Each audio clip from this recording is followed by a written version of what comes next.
ಮಹಿಮೆ ಹೊಂದುವ ಸಮಯ, ಶಿಲುಬೆ ಮತ್ತು ಪುನರುತ್ಥಾನ. ಯೋಹಾನನು ಬರೆದ ಸುವಾರ್ತೆ ಪುಸ್ತಕದಲ್ಲಿ ಯೇಸು ಸ್ವಾಮಿ ಮತ್ತೆ ಮತ್ತೆ ನನ್ನ ಸಮಯ ಇನ್ನೂ ಬಂದಿಲ್ಲ ಎಂದು ಹೇಳುವವನಾಗಿದ್ದಾನೆ.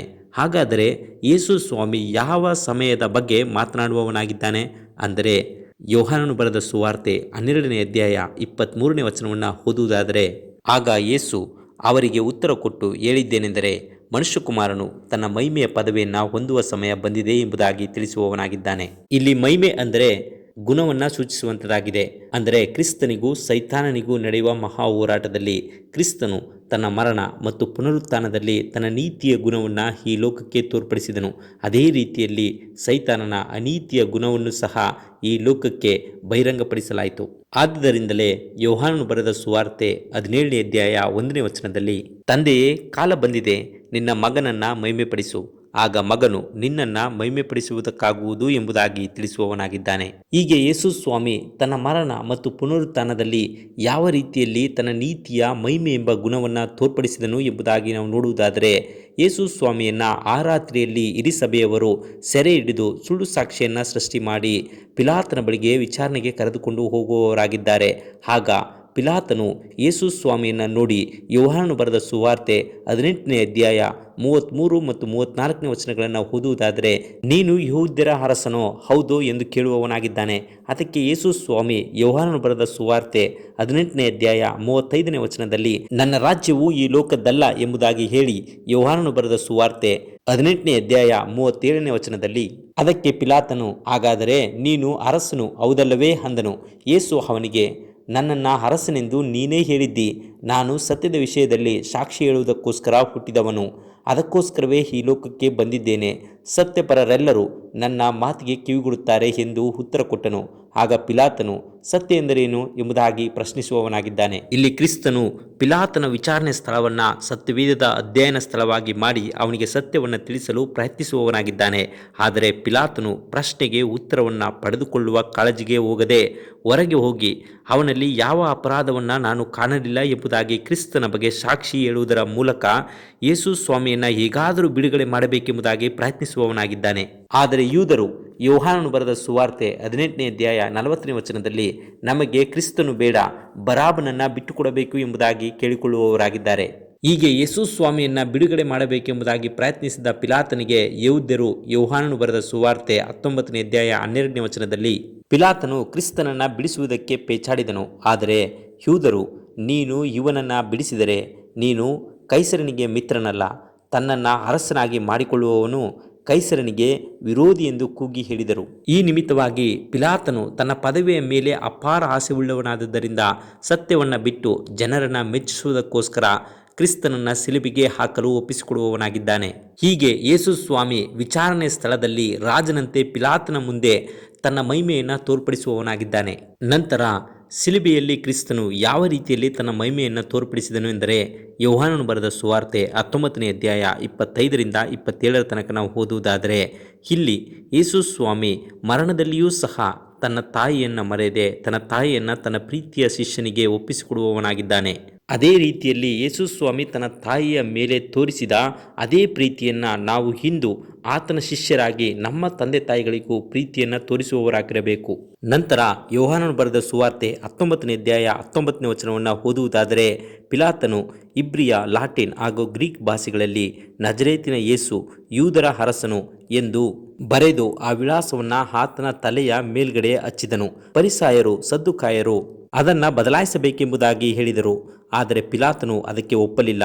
ಯಾಕೆಂದರೆ ಪಿಲಾತನಿಗಿಂತಲೂ ಅಥವಾ ಯೆಹೂದ್ಯರಿಗಿಂತಲೂ ಉನ್ನತ ಅಧಿಕಾರವುಳ್ಳ ದೇವರು ತಾನೇ ಯೇಸುವಿನ ಶಿಲುಬೆಯ ಮೇಲೆ ಆ ವಿಳಾಸವನ್ನು ಹಚ್ಚುವಂತೆ ಮಾರ್ಗದರ್ಶನ ನೀಡಿದನು.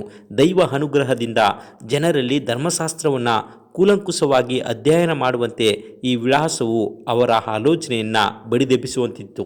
ಆದುದರಿಂದಲೇ ಪಿಲಾತನು ನಾನು ಬರೆದದ್ದಾಯಿತು ಎಂಬುದಾಗಿ ಹೇಳುವವನಾಗಿದ್ದಾನೆ. ನಂತರ ಯೇಸು ಸ್ವಾಮಿ ಯೋಹಾನನು ಬರೆದ ಸುವಾರ್ತೆ 19ನೇ ಅಧ್ಯಾಯ 30ನೇ ವಚನದಲ್ಲಿ ತೀರಿತು ಎಂಬುದಾಗಿ ಹೇಳುವವನಾಗಿದ್ದಾನೆ. ಹಾಗಾದರೆ ಏನು ತೀರಿತು ಎಂಬುದಾಗಿ ನಾವು ನೋಡುವುದಾದರೆ, ಪರಲೋಕದಲ್ಲಿ ದೇವರ ಗುಣವಾದ ಆತನ ಆಜ್ಞೆಗಳಿಗೆ ವಿರುದ್ಧವಾಗಿ ಸೈತಾನನು ದಂಗೆಯನ್ನುಂಟು ಮಾಡಿದನು.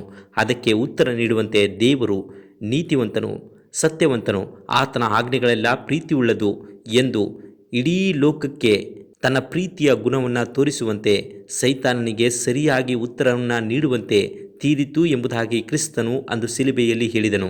ಆದದ್ದರಿಂದಲೇ ಯೇಸು ಸ್ವಾಮಿ ಯೋಹಾನನು ಬರೆದ ಸುವಾರ್ತೆ 17ನೇ ಅಧ್ಯಾಯ 4ನೇ ವಚನದಲ್ಲಿ, ನೀನು ನನಗೆ ಕೊಟ್ಟ ಕೆಲಸವನ್ನು ನಾನು ನೆರವೇರಿಸಿ ನಿನ್ನನ್ನು ಭೂಲೋಕದಲ್ಲಿ ಮಹಿಮೆಪಡಿಸಿದೆನು ಎಂಬುದಾಗಿ ತಿಳಿಸುವವನಾಗಿದ್ದಾನೆ.